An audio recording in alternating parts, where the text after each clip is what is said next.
Hello, Peakers, and welcome back to the Plot Peak Podcast. I'm Miranda. And I'm Mackenzie, and this is your one stop shop for storytelling Tea spilling. and to keep up with all the latest book talk drama that you have been missing out on. Bitches. Slay. Any Mhm. life updates? I just got re signed at the infusion clinic that I'm working at, so I'll be there through the holidays. You got re-signed? I thought you were trying to leave that place. Well, actually, I really like it now. Now Really? that there's staff, it's so crazy how that works. Whenever you're well staffed, it is such a nice place to work. Love it. Interesting. I actually really like all the people that I work with too. They're so nice and lovely. Yay. I'm so happy Yes. for you.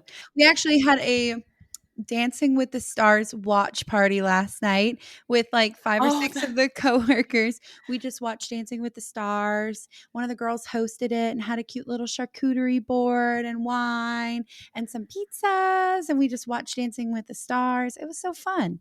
that does sound so fun and so Yeah. social and festive, but I feel like I Yes. don't ever do anything except for on the weekends. Will you also work from home? I know, that's why I need friends out here in the suburbs so that way I can do little things like that.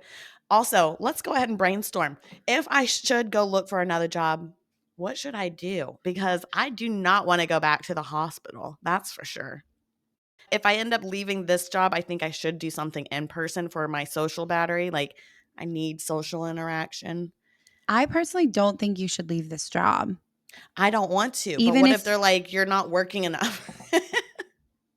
you might just have to work more. But Oh, God. even if you work 25 hours a week like they're telling you to, that's still way less than what everyone else works. I know. Well, the thing You're not going is to be able like, to find another job where you do as little as you do now, I ever. know. I'm trying. I was born to be a princess, and that's it. So I'm really upset that I am even here right I now don't even having know to how do this you stuff. have been able to do this job for as long as you have the way you're doing it. I don't know either, but a win's a win. A win is a win. All right, well, life updates for me. Believe it or not, I got 2 rounds of epi today. Uh, You don't did know you how. really? Yeah. I had to go to the allergist today and I got an allergy shot. And I've been taking my allergy shots for well over a year now. Uh, And they gave me this shot today and it hurt a little bit more than usual. And then I go back out into the waiting area and I'm like, got a little tickle in my throat. And I'm thinking it's because I had COVID last week. So I'm like, maybe it's just coming up a little bit. I don't know. But I mhm. hadn't had any coughs for a couple days. Anyways, cough gets a lot worse, a lot stronger. I'm starting to get really hot and itchy. And then I'm like, something could be going amiss. And I go and I look into the bathroom. My face is red. My throat is red. There's a rash going down both of my arms. This arm is super swelled up. I don't know if you can see the swelling anymore. It's gone down a lot. I can see it. Yeah, and they're like, "Go lay down right there. Lay down." They got the epi. They gave it to me. I was wheezing. Like I had They for gave you real 2 wheezing. rounds of epi? It wasn't like I don't think it was a big amount. It was like Point 0.3. yeah, it was a very, very small amount. It's like 0.115 or something like that. But still, But anyway. still, I mean, I was kind of scared because I had never had to take epi before, but my throat was like closed up. I was for real wheezing and hot. And then the epi made me like super shaky. And I think that's another reason why I might be anxious. That could that could be. Wait, did you have to stay for a little bit? Were they just like, "Oh, okay. All right, bye." No, I had to stay there for like an hour and a half. It was so annoying. Uh, I was just like, can I go home now? I was like, I'm we feeling better. I could talk. I am good. I think I can go home. I'm fine. when we have to give people epi and infusion, we force them to go to the hospital. I know. I was telling them, I was like, you're not going to make me go to the ER, are you? And they're like, no. And I was like, good. Because I was starting to improve a little bit. Well, they must know. I mean, I wonder if that is like standard protocol. Like they're like, "Oh, it's just going to be an initial reaction, and then they'll go home, and it'll be Yeah, fine." maybe. I don't Or you're going know. to croak here on the podcast. Yeah, that's what they said. Because I also have a unique symptom where my allergy shots, usually they don't even react until like 8 hours later or a day later. So they're like, if you start to have the slightest bit of a reaction again, just go to the hospital. Don't even play around with it. And I was like, cool. You said, sure. Sure. You Sure, said, Jan. sure. I pinky Worst thing promise. about Promise. being my dad's daughter is my dad is always like, do not go to the hospital. Yeah, it's If you for can the avoid it, best. try not to. It's But for the best. also, when it comes to allergic reactions, you really should go to the hospital. So sorry for the bad advice. Um, let's get into this story time.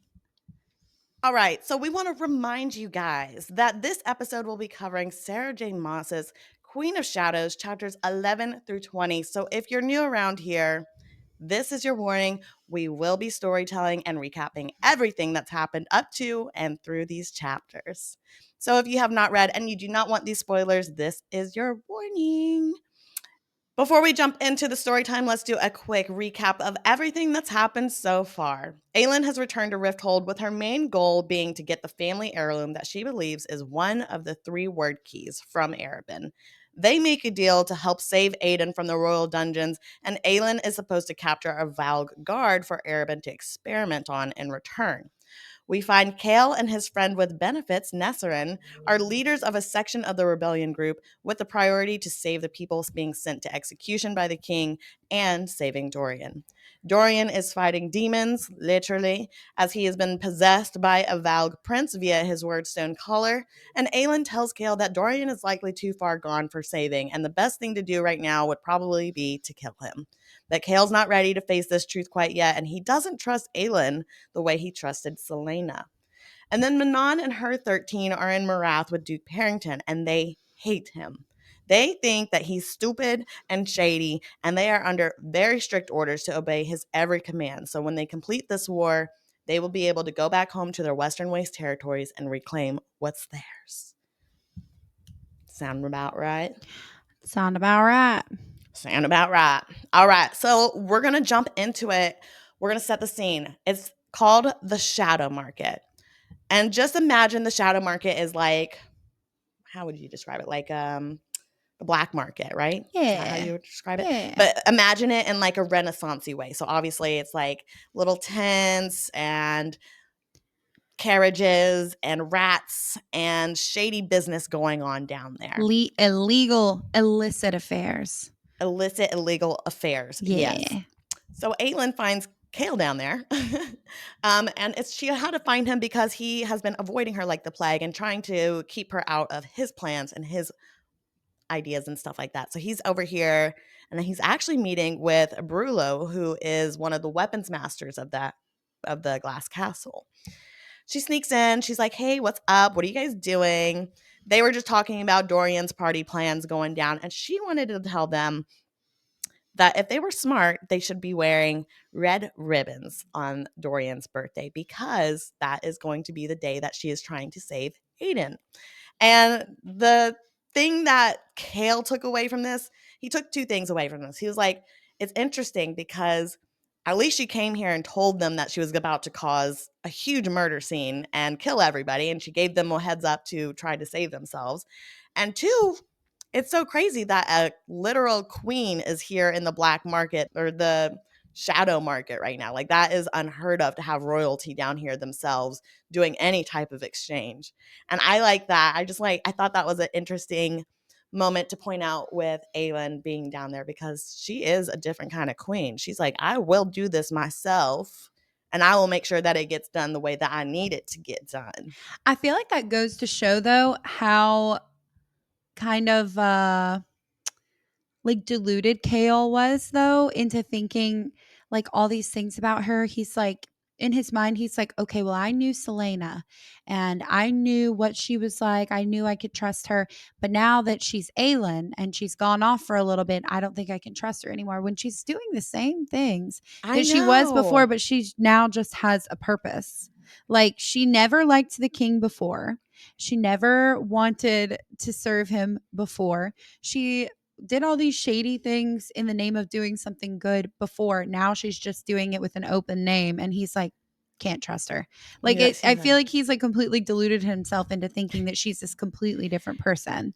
I think he just wants somebody to blame for all of this. So he's choosing her to Such an blame. idiot. Yeah, no, he's definitely dumb right now, and that's another reason why I'm thankful for Nesrin because she's at least calling him out and being like, Aylin's the only person you got. Like, I don't really talk about their relationship a lot in these recaps, but basically, anytime Nesrin is talking to Kale, she's like, "Why are you not accepting her help again? Isn't she the only person who's going to be able to give you any type of advantage over what you have right now?" And he's Like, like, can't trust her. he's Can't like, do "Yeah, it. you don't get it. You don't get it. You You don't wouldn't get it." understand. Literally. Widow away. Literally. So after that whole conversation, they dismiss and they part ways. Aelin goes back to Arabin's house so they can go over the plans of the rescue mission to save Aiden. And then Arabin, of course, is Arabin, and he has to remind her, don't forget to get the Valg demon for me or else the deal's off and I will sabotage it. And then he gives her like a creepy compliment. And then he's like, here's some tea also. I don't know if you already know this, but Caitlin and Nesserin used to hook up together. So unnecessary. Like, why did you have to say that? And that's literally what Aylin's head is too. She's like, okay, cool. Yeah, that's fine. I don't care. She's like, a little It's weird, like, but okay. Why'd you say I that? just, Okay. I just want literally every time I'm reading Arabin's pieces, I'm like, why is he talking so gross? And he's saying all this unnecessary thing. Very icky. Like he's trying to get under her skin, but he doesn't know her anymore. He doesn't Yeah. know how to get under her skin. Yeah. Yeah. And she's definitely way more prepared and like aware of his antics too. So it kind of puts him at a disadvantage. He's probably still sitting there thinking that all of the stuff that he's doing is working too. He's so icky. Hate. So after that little check-in, Aelin goes back home. She goes home and she runs back into Lysandra, who's waiting for her. And at this point, they have another heart-to-heart. They talk more about where they are now, where they used to be, and how far they've come, like all the things that have changed. And Lysandra drops the tea that she's not here to warn her about Arabin. She's here to help her destroy Arabin. She wants to bring Arabin down because she heard what Aelin did to the vaults, how she wrecked them whenever she got back into town. So she's like, I'm here and I want to make sure that you bring Arabin down because he killed Sam, who I loved. He killed Wesley, who I loved. And he's just a trash bag of a man. And I think you know that. I know that. Let's end it. I actually love this friendship blooming. I Mm-hmm. love that they're both like, we're literally not kids anymore. We were just kids. We were freaking stupid. And now we have a common enemy. And I want to be a friend. I love a common enemy friendship. You know what's interesting about them? They're enemies to besties I trope. know. It's really cute. I love I it. like it a lot, actually. So many people in this storyline are either enemies to lovers or enemies to besties. Like, I feel like nobody liked Selena ever. And then she just Ever. slowly starts collecting people that used to hate her. And I love it. No, yeah, I think it's really cute. And I think it just goes to show that you can't judge a book by its cover. And you You can change. And you can change, especially if you're under the age of 25. When your frontal lobe isn't developed, all bets are off. You are going to be a completely different person in like 5 years. So Absolutely. don't get married, Absolutely. kids. And don't have kids when you're still a kid. It's crazy. It's outrageous. Anyway, Outrageous. So the next day, Aelin goes back out to find Kale and Nesserin just to kind of rehash everything and make sure that they're on board for the rescue mission because they're going to be helping her save Aiden tomorrow. So she finds them and they are actually scouting out an execution that's about to happen. There's lots of Val guards going on or like roaming the area. And they're all just kind of hiding up on the ledge, just watching them get lined up and ready for this execution.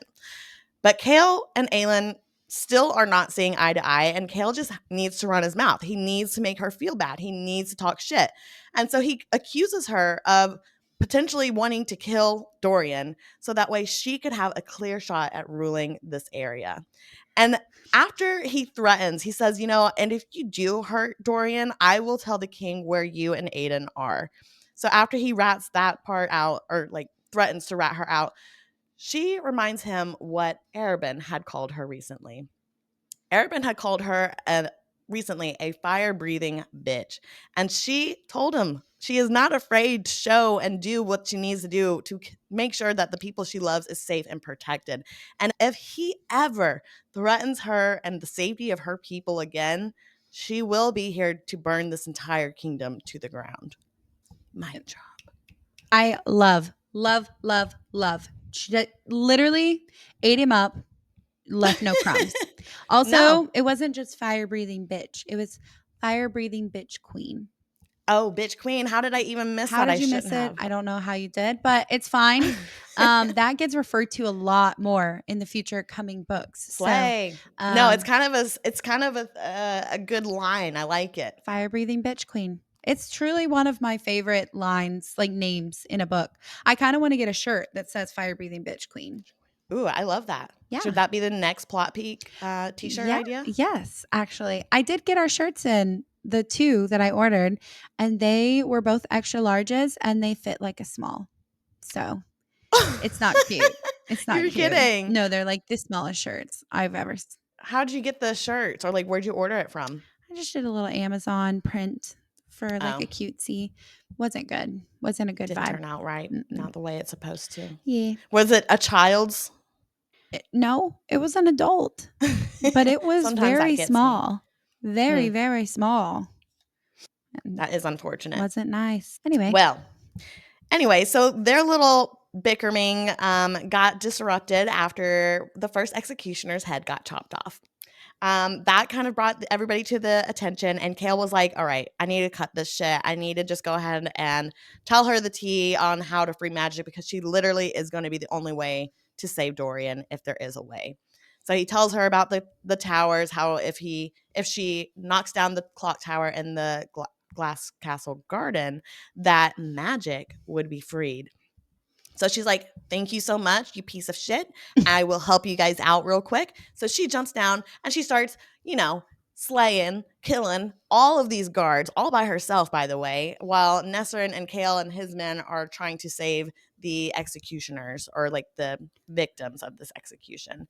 So that was pretty badass too. That scene where she was killing everybody because Kale was like, "Oh, I knew she could fight, but she can really fight, and she's not even fighting just normal people. She's fighting these demon guards."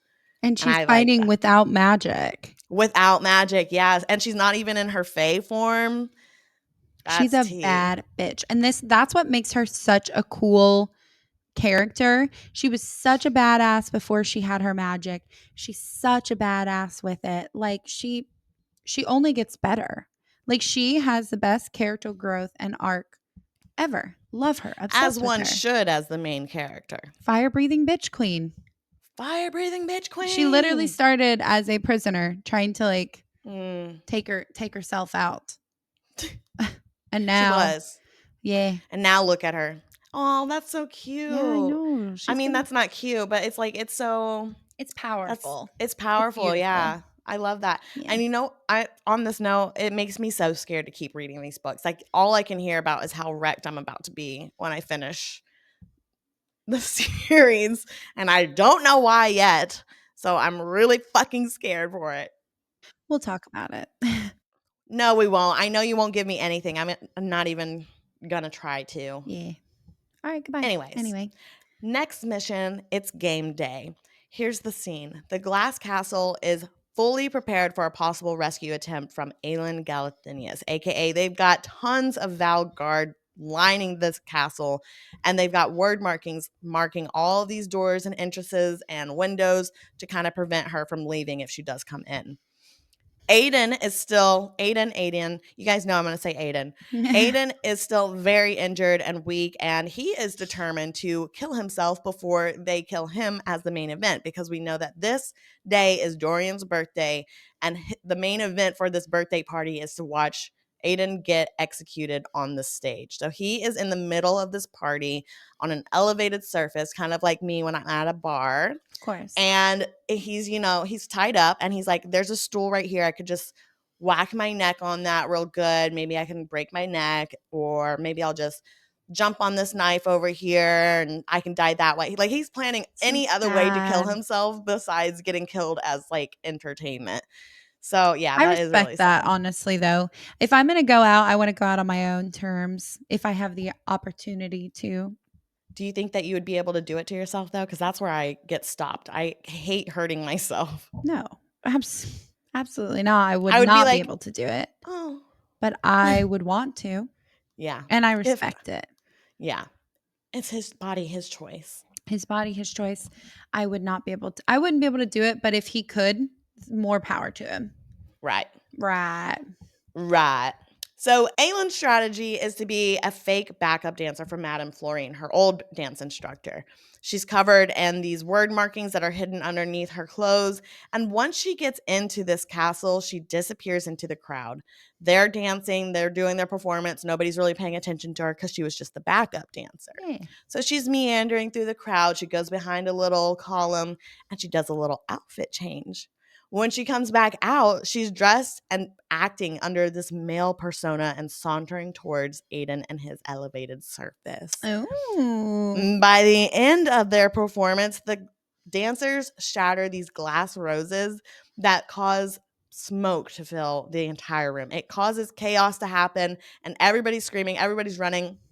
And this is the time that Aylin has been waiting for. She kills all the guards in front of her, jumps up onto that stand, saves Aiden, gets him out of the chains, brings him down, and she is running him out of this castle just to get stopped by 6 other guards. So you know what she had to do? Oh, She had to kill him. She had to she kill had to him. take him Yeah. out, Another obviously. round, Of you know. course. Of So course. just as she's about to run some more, Dorian is speaking up behind them. And she hears them and they stop, they turn around, they look at him, and he's just kind of, talking in a creepy like way, creepy demonic way. And he starts attacking her because she's like standing in front of Aiden. He starts attacking her with his black magic, and she's sitting there trying to like make this word marking spell, the same spell that she used to trap that monster from the basement. And I forget which book that was. Oh, Throne of Glass. So she makes a little word to capture him if he tries to rush after her. And she's meanwhile, while he's attacking her, her word markings are withstanding like the blows that he's sending to her. And she's like kind of getting shanked up, but not too bad. And then she is like, Dorian, please show me that you're in there. Please tell me, give me a sign, give me something. Let me know that you're in here. And Dorian is just like, Demon Dorian is like, he's not in there. Sorry, hun. And he Oh. rushes towards them. He gets trapped in that word spell, and this has given Aelin the perfect opportunity to end his torture. She has a knife raised and set to hit his neck when an arrow is shot and knocks the sword from her, thanks to Nesserin. Literally, Nesserin and Chaol had this feeling that she was going to try to kill Dorian, and they were prepared for the if. And unfortunately, it did happen. They did it. They did it. Aelin is like, you guys are fucking idiots for not letting me kill him. And Demon Dorian is even like, yeah, seriously, I will 100% kill you guys on sight next time.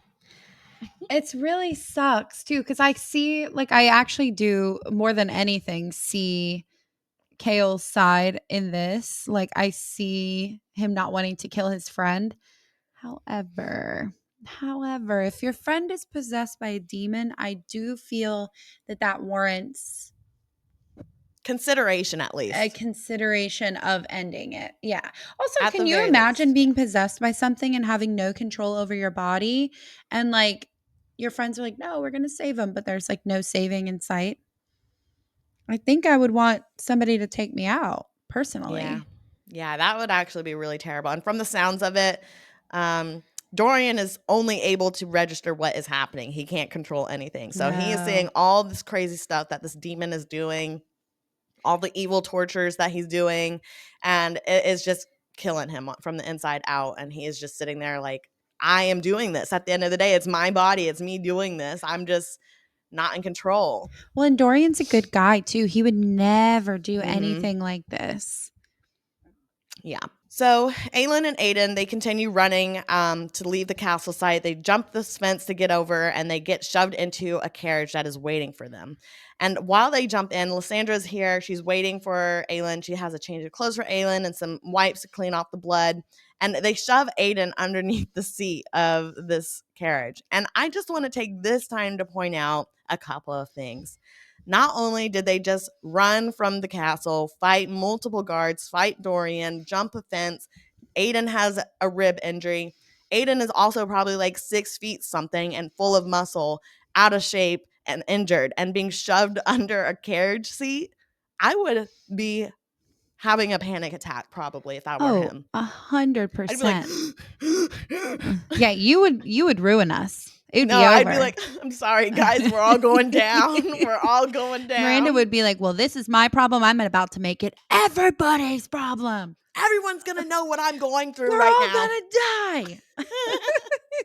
Literally, I'd be like, you guys got to know. I'd be like, you guys, I'm dying. I'm stuck down here. Yeah, but Uh, I do think he did a really good job holding it together. This is a very high pressure situation. Very high pressure. He knew what the stakes were. And another thing too, this is the first time they're seeing each other since they've been separated. And this is the such situation that they're seeing each other in. How Yeah. crazy they haven't even had a chance to catch up or say hello or I miss you. I'm glad you're okay.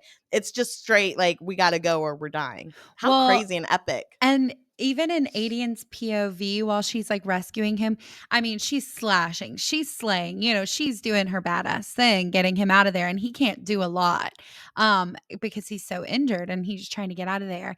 And he says in his POV, or he thinks, he's like, God damn, like remind me to never get in a fight with her, never get on her bad side. He's like, she's like a, A a warrior. warrior. Yeah. Yeah. Love No, that. he sees it. I love Aiden. He is like a hype man for sure. A hype man, but also like a protective bear brother. You know what I mean? Like he's like, it's He like you go, is. girl, but I'll let you do your thing, but please be careful. Yeah. That's how I see it. Yeah. He's Yeah. something. So obviously there's a lot of chaos going on around the city because the most treasonous prisoner just escaped by nonetheless Aelin Galathinius. So they have guards searching the streets and looking at all these carriages trying to see if they can find who's got this guy stowed away somewhere. They get stopped one time, but nothing more than some rude comments were reported from the demon guards. And their next stop is to go swap out into another carriage where they jump into a carriage with Chaol and then they go to her warehouse apartment to debrief. And this is where we have to have the awkward truth moment.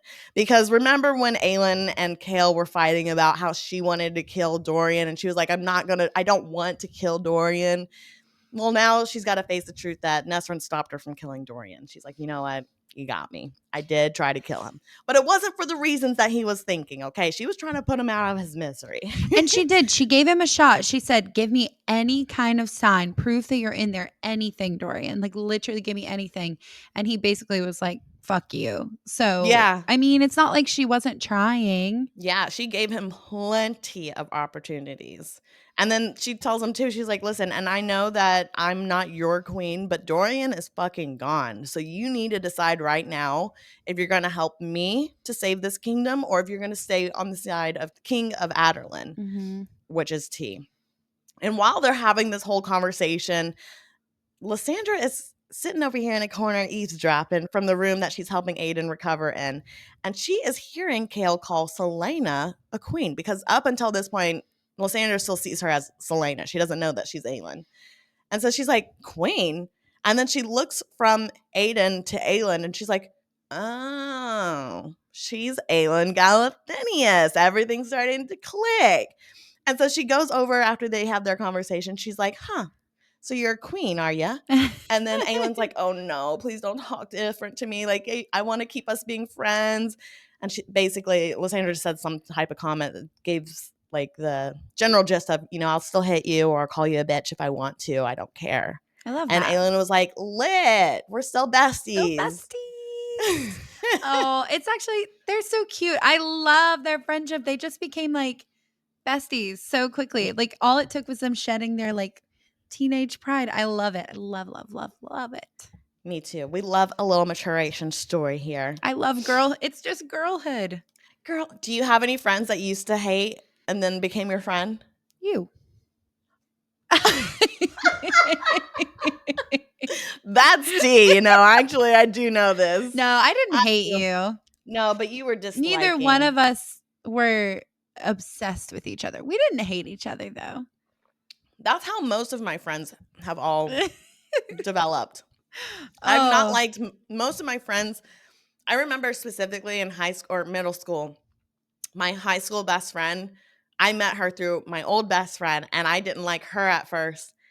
And then next thing I know, I'm like her best friend for 4.5 years. And I'm like, wow, that's You said crazy. that's so weird.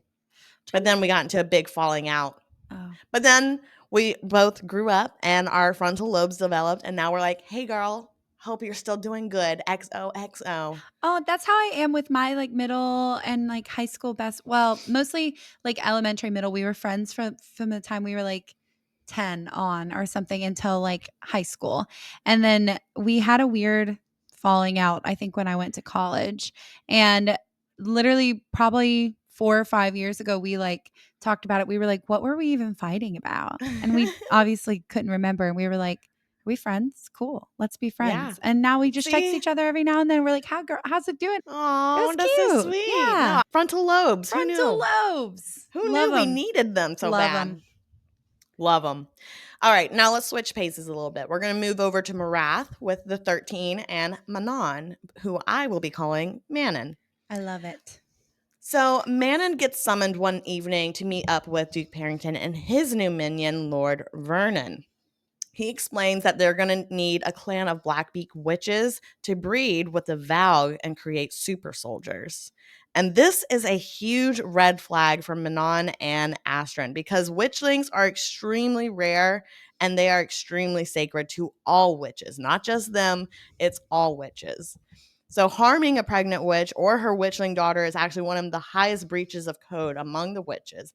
Manon doesn't give him an exact answer at this time on which clan she's going to give him or which group of people, which group of witches that he's going to give him. She wants to weigh the pros and cons because if she defies Parrington, that brings the risk of being skinned alive by her grandma. Of course. Of So course. as her and Astrid are walking around the castle and she's sitting here mentally debating everything.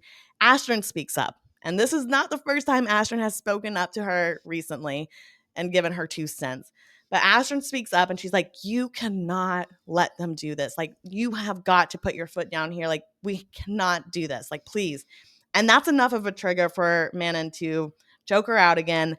And then she demotes Astrid. She says, you know what? You're no longer my second. I'm tired of hearing you talk and tell me how I'm supposed to be leading everything. So if you want to talk so much, that's great. You're going to be in the third now. So she demotes Astrid, which is something that hasn't been done in over 100 years. So, like, this is shaking up everything and everyone and testing everybody's loyalties right now, I think. Well, it's so sad too, because I do feel like she wasn't really being disrespectful. She was just like, I feel like you need to say something. Like, this is crazy. And you know it's crazy too. And you can kind of hear in Manon's, you're making me say it wrong. In Manon's POV that she's like, I know something about this feels wrong. This feels icky. This feels off. But she doesn't want to be challenged and she doesn't want to seem less than in that way. You know, she doesn't want, I don't know. No, I yeah. respect Astrid for standing up. I respect Astrid, but I also can see where Manon's frustration is coming from because she is like you said, she is debating that this is morally wrong. She knows that this is something that she would not be okay with in normal circumstances, but given how crazy her grandma is and She's got so her much position, writing. yeah, Yeah. she's like, I have to really think about this. Like, what is the ultimate goal? Because if I listen, we can get our home back potentially. If I don't listen, I risk all of us getting killed. Yeah. I don't think she's wrong for at least thinking about it. You know, just Yeah. being like, should we do this? It's not like they're doing anything they've ever done before where they're like, we know something's going to go bad. They also don't know yet at this point how bad things are getting. Like, they're not on the Hmm. front lines as far as like seeing what things are happening. Yeah. They have vibes. Their moral Yeah. code is like different because they kill men for sport, you know? Yeah. So like, I don't know. No. I don't know if that Yeah. makes No. sense. It's like a culture shock, Yeah. like cultures combining and which bad guys do we want to be? What kind of bad guys do we want to be? Yeah. Yeah, of course, of course. So Manon, she goes back up to her room and she notices a little surprise in there. And the surprise is a crippled girl cleaning her fireplace. And her name is Alide. And like I said, Alide is a crippled girl thanks to a childhood injury that for some reason also requires her to have chains around her feet. That's suspicious. Suspicious, Because the injury, I don't know if suspicious. I made that clear. So sorry. The injury is her ankle, one of her So ankles. she's And like limp. She's she's limp. And then they're like, we got to slow her down even more. Put the chains around her ankles. that's so sad. It is so sad. Yeah. And Elida is like a little, small little girl. She's like maybe 20. I don't remember how old she is, but she's like withered, small, very like within herself. She's not a very confident kind of gal. It's And giving very Cinderella story or like a yeah, Cinderella, but before the glow up. like with torture. Right. Of Yeah. course. Yeah. And then we find out that she's actually the niece of Vernon. So he gained his lord titleship after her father, the original lord, was killed by the king of Aderlin. And he took her title because I think she was supposed to succeed and actually rule over Paranth. Is that what it's called? Mm-hmm. Paranth. Ranth, I think. And that is in Terrason. Yeah.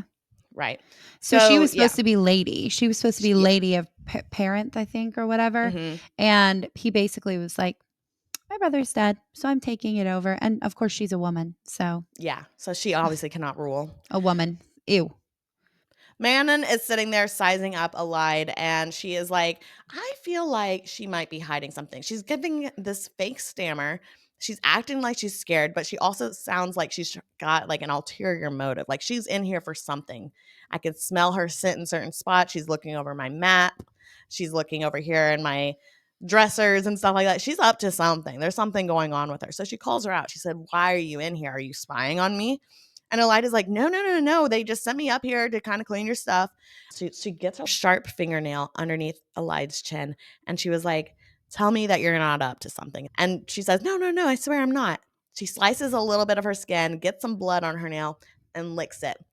And when she licks it, she realizes that though the blood bled red, it tasted like an iron tooth witch blood. Ooh, we got a hybrid on our hands. Yeah, how is that even possible?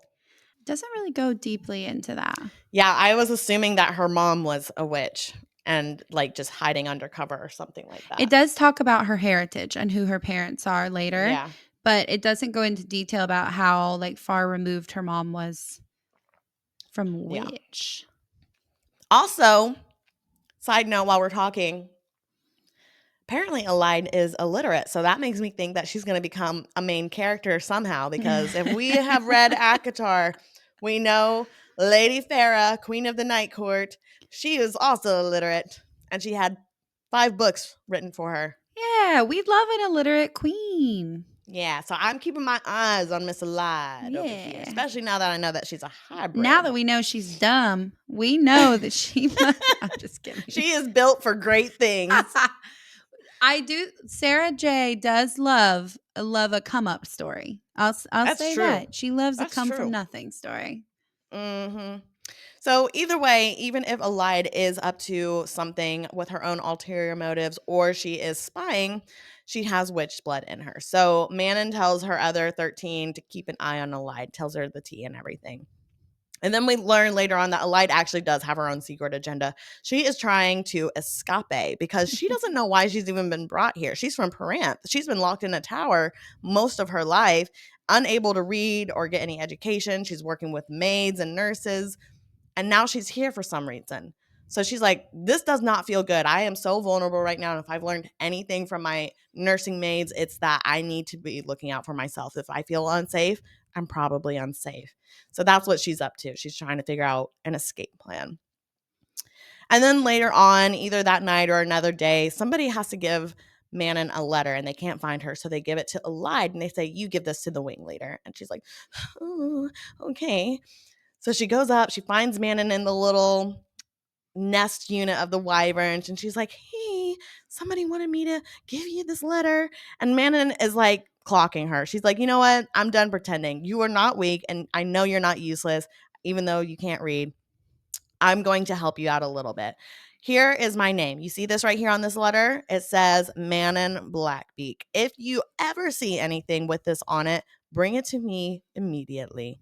And Elide is a little shook about how blunt Manon is, but she can tell at least it seems like she has a soft spot for broken things, as evidenced by Abraxos. Oh, So she's sweet such a little sweet baby. baby. Sweet baby. She's so Manon is like a cute. dog mom. She's like, oh, you're an idiot, but I She love said, I fix your you. wings. You be perfect to me. I love you so much. I You go like play with your flowers. you're And going to then do we go so kill many good people. things. Yeah, so Yes. good. So good. But let's go ahead and talk about this letter that Elide brought. Obviously, it was okay, it wasn't obvious, obviously. Obviously, but Obviously. not obviously. I, I need to cut that word from my vocabulary because I always say obviously. I'm like, I haven't said anything to make it obvious yet. You also say, you say also off like very often. And every time you say it, I want to go, she's ugly. You say that so often. You go, also, Wait, no, that makes me think of the Biden meme when he's like, and by the way, have you seen and that then one? nothing. Yeah. Have you seen It's that? really sad. I It kind of watched makes that me happen sad. live and it was really embarrassing. It I was makes me think so of my embarrassed for patients, him. though. That's what I it's know, so but that's why I'm like, sad. you should not be our Like, he's president for right sure now. wearing Depends up there. Like, he shouldn't be up No, he there. shouldn't be up there. And he for Yeah. sure has dementia at some capacity. He's probably had a TIA or something, and that's probably why his speech is all effed up. He's so But cute, though. I really like him. he He is just so probably cute. shouldn't be the president He currently. shouldn't be the But he's really president. cute. So sweet. He said, we only got 3 more months. You got it. 3 more months, you can do it, buddy. Okay, but anyways, so this letter was written from ours truly, Dick Eating Grandma. And it Mm. essentially said, we're going to be sending a few clans from the Yellow Legs and Blue Bloods to train with you guys. And if I hear that you are disobeying Duke Parrington orders or arguing with him again, I will fly down there myself and I will hang you and your 13 and your runt of a beast from your intestines. Don't come for Abraxos like that, you dumb bitch. Like, of Keep all eating the your dick things, bags, okay? keep Abraxos' name out of your fucking mouth. You, Whack ugh. ass bitch. Yeah. No, that was so aggressive. And that just goes again to show why Manon is so stressed out about this situation because her grandma is a psychopath. Like, she's like, does she even know what's going on? And is she okay with what Parrington is trying to do to the witches? And the little baby witchlings, like doing experiments, that's crazy. That is nuts. Yeah, it's absurd. So Manon goes back down. She needs to get more information about what could happen if they do decide to go through with this experiment. So she asks one of the scholars in her 13 to get more information of the dangers and risks of this breeding experiment. Long story short, this scholar tells Manon that the Valg are pure evil and they should not be trusted to be bred with them. The next day, the other clans come and a coven of Yellowlegs volunteer as tribute to be part of Duke Parrington's breeding experiment. And she tells him that, hey, I've got this new clan of witches that are willing to do this for you, but they're not the Blackbeaks. They are Yellowlegs. So he's like a little annoyed about it, but he's like, fine, I'll allow it, which raises my eyebrow because I'm like, why does it need to be a Blackbeak witch? Or why do Yeah. you want a Blackbeak witch so bad? And then before she leaves, she asked Duke Parrington a question that's been on her mind for a minute. And she says, why are you even trying to build more alliances here and more army troops and soldiers when you already have control of this whole continent? And he tells her, because we can. And it's time to make improvements to this world, which makes Manon realize that if they're trying to conquer the whole world, what's going to happen to them when this war is over? Are they even going to be able to go back home and reclaim their Western wastelands? And you know that they don't give a fuck about that either. Like Duke Yeah. Parrington and the king, all that could not care less. That's a manipulation tactic on their part Yeah. for, and they don't know that. They don't, I mean, I But guess well, we don't Manon is technically kind know of that either, but like, no, but Manon is starting to realize like this, if they're trying to conquer the world, when will this actually end? And if it does ever end, if they're conquering the whole world, will we even be able to claim Western Waste as our own? mm-mm. So I think that she's at least having her third eye starting to open up a little bit to this whole situation. She's like, okay, Yeah, so not just me having these bad vibes, but I'm being reaffirmed by my scholar that the Valg demons are nothing but trouble. it's very scary. And luckily, Manon is really smart too. If I've picked up anything out of all these characters, Manon picks up stuff hella quick, and she's very, very smart. Very intuitive. Hmm. Love that. But yeah, that is the end of this week's plot. I think next week we're going to be going over chapters 21 through 30. Ooh. So And get ready for that. we are going to get back on a schedule, guys. We know we keep saying it in the last 2 episodes, but we're remotivated. We We're are. renewed, refreshed, You could revived. say we're in our manic episodes again. We have re-entered. We're off our meds, baby. Woohoo! Well, you are. I'm just kidding. I actually am off my meds, but it's not for manic episodes, so no one be concerned. You're Or like, is it's it? just because I can do it. How do you feel off of your medication? I feel You pretty feel like it's good. pretty I good? do feel like I fixate on certain anxieties a little bit more, but I do feel like I can talk myself down from them, you know? Mm-hmm. I don't feel like I ever stopped doing that. I think I just didn't care as much, you know? Yeah. But I'm feeling actually pretty good. Better than I I was was prior to being on better. Oh, medicine. that's good. I feel like that is kind of what I'm hoping for if I can ever get myself off of these medications. But If I do, I'm going to just kind of keep seeing how I feel over the next couple months because I have noticed my anxiety is coming back a little bit, but it's not to the level that it was of before. interrupting daily life and causing Yeah. issues. Yeah. Yeah. But if I start feeling like, I'll probably try something different because I didn't like the way Lexapro was making me feel at the end. So Mm-hmm. What was it doing? I just felt really blah. I just felt like I didn't really care about a lot. I will say I cry every day now. It's not always sad. Sometimes it's That's the happy. Kinsey I know and love. I did used to Yeah. cry very often. On Lexapro, I cried maybe once a month, maybe. Yeah. Now, I remember you'll get me. when you first started taking Lexapro, I remember it was working because somebody like did you wrong at some point and you were like, suck my dick. And I had never heard you say that before. I said, Yeah. who is this? Yeah. I mean, I did feel really good and confident on it. I will say that. I still feel really good and confident off of it. So now I'm hoping that I've You can had just enough work your own calm magic. years to, you know, be able to work through my anxieties instead of feeling like they're eating me alive. I did remember when I had to check my bed for bed bugs like every night before I Yes. got in it.